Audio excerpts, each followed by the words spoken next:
morning. Here's views at 3. House of Representatives moves to regulate mobile money operations. Federal government links credible population data to balance school enrollment. And Nigerians in Diaspora Commission claims to distress call from Nigerians stranded in the Middle East. Good afternoon. Rivers State is the treasure base of the nation. Let's build and take her to greater heights. This is a task we must all accomplish. And now the news in full. Wife of the President of the Federal Republic of Nigeria, Senator Rstv, has commended the senator representing Rivers West Senatorial District, Senator Banigo, for her excellent performance in legislative and constituency project executions. She made the commendation during the induction and decoration of the senator as the life patroness of the African Women in Leadership organization held in Port Harcourt. Emmanuel Emiliano has the report. The African Women in Leadership Organization is a non-profit organization open to women leaders across Africa and women of African descent dedicated to promoting inclusive leadership and empowerment of women on the continent. Special guest of honor and wife of the President of the Federal Republic of Nigeria, Senator Oluremi Tinubu, represented by the Deputy Governor of Rivers State, Professor Ngozi Odo, described Senator Banigo as a silent achiever, excellent performer, and a gift to womanhood and humanity, while praying for God's continued divine grace upon her life. She described leadership as a call to service, a principle, she said, Senator Banigo has consistently demonstrated over the years. According to her, the honor is a testament to her commitment to public service, exemplary leadership, and unwavering advocacy for the advancement of women in Rivers State, Nigeria, and beyond. Senator Oluremi added that the documentary video clips presented at the event further showcased Senator Ipalebo's dedication to good governance and the welfare of the people. Leadership calls for service. When you're called a leader, you're actually a servant. And that is what Ipalebo represents. And that is what she has demonstrated over the years. So we are not surprised that today you have been so honored. We thank God for you. We thank God. I'm proud of you. Confirming the induction and decoration, founder and global president of AULU, Ambassador Elisha Atayi, described Senator Banigo as a role model, citing her impressive track record in various leadership positions. He noted that she has positively impacted many lives through numerous empowerment initiatives, including free skills acquisition programs, healthcare delivery, educational support, agricultural interventions, and women-focused empowerment schemes, both within and outside Rivers West Senatorial District. He added that her induction as an AULU Life Patroness represents a renewed call for the total liberation and advancement of African women as agents of change. When women are competent, they are not just included at the table. They shape the agenda, they influence policy, and they drive innovation. They build institutions that outlive them. Keynote speaker Elizabeth Okole and the chairperson of the Rivers State chapter of the African Women in Leadership Organization, Okorinte Adele, noted that leadership is the ability to influence, guide, and inspire others towards achieving a common goal, noting that it's not just about holding a title or position, it's about impact, direction, and responsibility. We are Africans not just because we're born in Africa, but because Africa is born in us. So my hope and goal is that you as an individual, you're a gatekeeper. The message I shared here required you to take action, start asking questions. I dedicate today unto God first and unto the rich senator, my mother, for this opportunity. I will not take it for granted. I will ensure that her expectations from us as Rivers chapter will be met. In her response, Senator Banigo expressed gratitude to God bestowed on her as life patroness of AULU, adding that the recognition will spur her to continue rendering greater support towards the development and empowerment of Africa. The whole idea is to locate women to understand what God has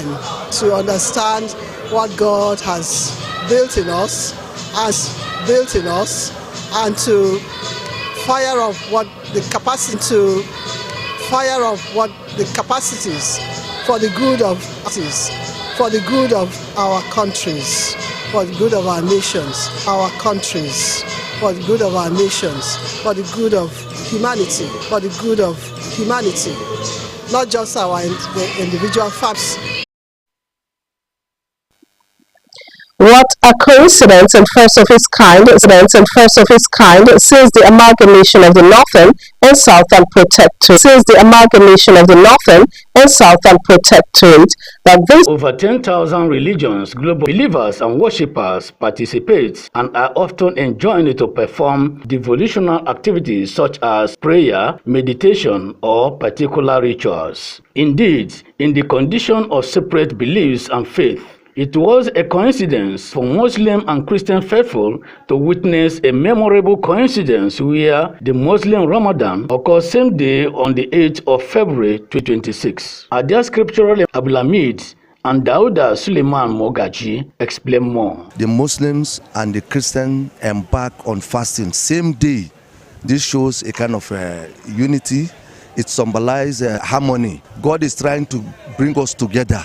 To understand ourselves very well, we should do away with anything that will disunite us. So, because we are all worshiping Almighty, nobody is worshiping another human being. God will create all of us from one mother, one father. But now we dedicate ourselves. But this one will happen now. Fasting, Ramadan fasting start on Wednesday. Christianity then start their own on Wednesday to show that is all of us we are one. We have Royal Apostolic Restoration Outreach, Stephen Amade, revealed that God should be respected by obeying the religions. In Isaiah, my ways are higher than your. I believe there is something that is happening in the realm of the spirit that men are yet to understand. This thing should tell us that as human beings, that God need to be honored, that God need to be respected.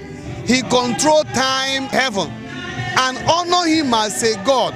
Man's concepts and man's generalization should embrace peace and unity at this memorable coincidence of Ramadan and Ash Wednesday fasting and prayer that occurred same day in 2020. Power Anele, Rstv News.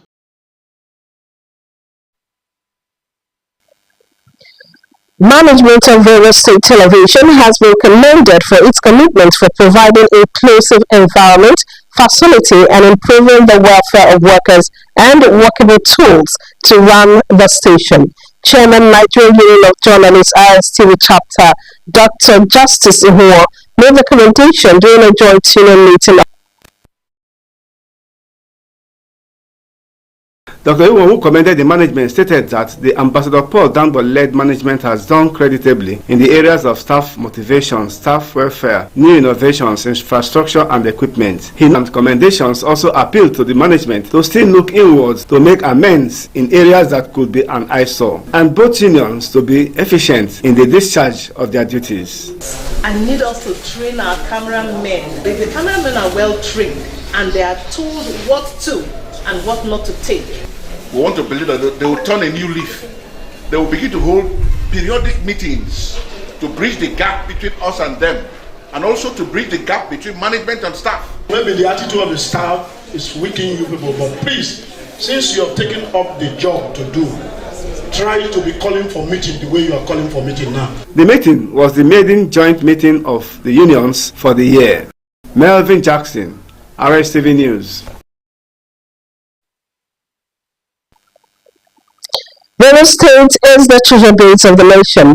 Let's build and take it to greater heights. This is a task we must all accomplish. Still ahead on the news at 3, U.S. sanctions Rwandan army for fueling conflict in Democratic Republic of Congo. Details of this and more will come when we return from the break. Do stay with us.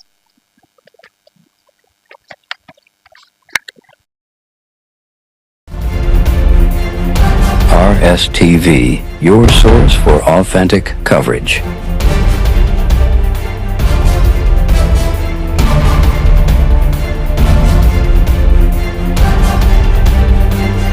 View us on YouTube Rstv Online, Facebook,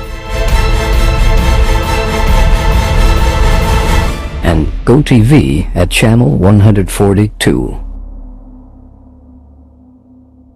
This is Rstv World News. We bring you world-class news, accurate, first-hand, entertaining, balanced analysis. Rstv Channel 22 Port Harcourt. Rstv World News. We bring you world-class news, accurate, first-hand, entertaining, to Port Harcourt.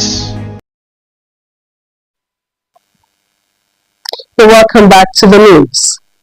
The House of Representatives has set in motion machinery for the establishment of a fintech regulatory commission to regulate online money transactions. Speaking at a public hearing on a bill to establish the Nigeria Fintech Regulatory Commission, organized by the House of Representatives Joint Committee on Banking and Technology, Speaker of the House Abbas Tajuddin said fintech has become a major tool for advancing financial inclusion in the country, with one of the largest unbanked populations in the world.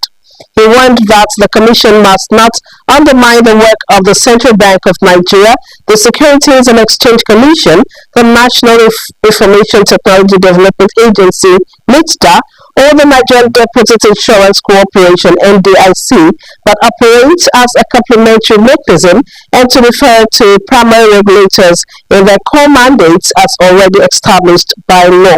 Abbas said the crucial nature of this hearing is further emphasized by the way the issues at play intersect different sectors of the economy, requiring a legislation that is able to address current regulatory overlap, duplicating and inconsistencies. Sponsor of the bill, Faud Laguda, said the proposed commission is intended to enhance businesses and operational activities of fintech operators and service providers in Nigeria. Adding that Nigeria has no single regulatory authority regulating businesses, practices and operations of fintech operators and service providers, despite their impact on national growth and development.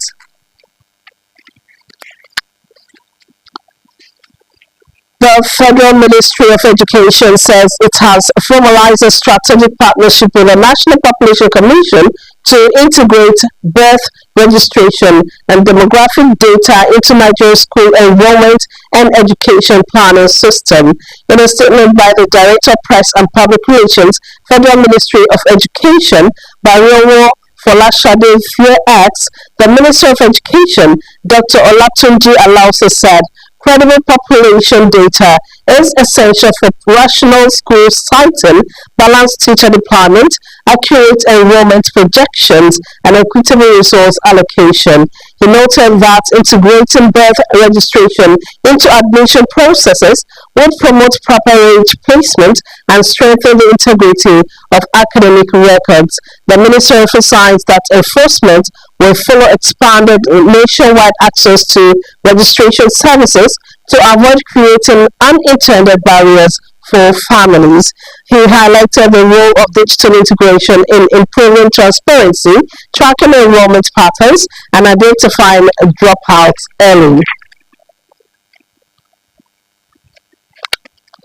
The family of former Kaduna State Governor Nasir El-Rufai has denied allegation by the Independent Corrupt Practices and Other Related Offences Commission (ICPC) that several electronic devices and documents were recovered during a search on the former governor's residence. The commission claimed that some of the documents related to security matters and that others were capable of intercepting communications. It's noted that El-Rufai declined to consent to forensic examination of some of the seized devices.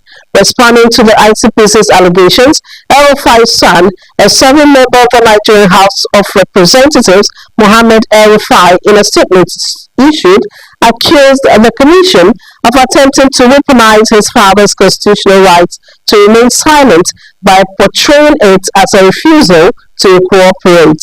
He also dismissed claims about phone tapping equipment and the list of items allegedly recovered from his father's residence, describing them as fictitious.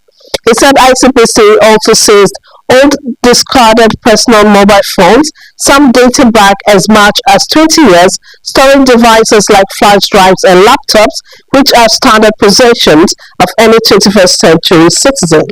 He added that the alleged sophisticated tapping equipment and sensitive security documents exist only in the fevered imagination of the ICPC and its press team. The ICPC allegations followed El-Rufai's suit at the court, alleging that his arrest and detention violated his fundamental rights. And now the Nigerians in Diaspora Commission has debunked reports claiming no distress call had been received from Nigerians stranded in the Middle East amid the escalating crisis in the region, clarifying that inquiries have indeed been made by citizens abroad. In a statement via its office official X-handle and by the Director of Media, Public Relations and Protocol, Abuja, Abdulrahman Balogo, the Commission distanced itself from the circulating claim. Balogo clarified that, contrary to the report, the Commission had received inquiries from Nigerians in parts of the Gulf and Iran regarding possible evacuation plans. The clarification comes against the backdrop of heightened tensions in the Middle East following military strikes carried out by the United States and Israel in Iran.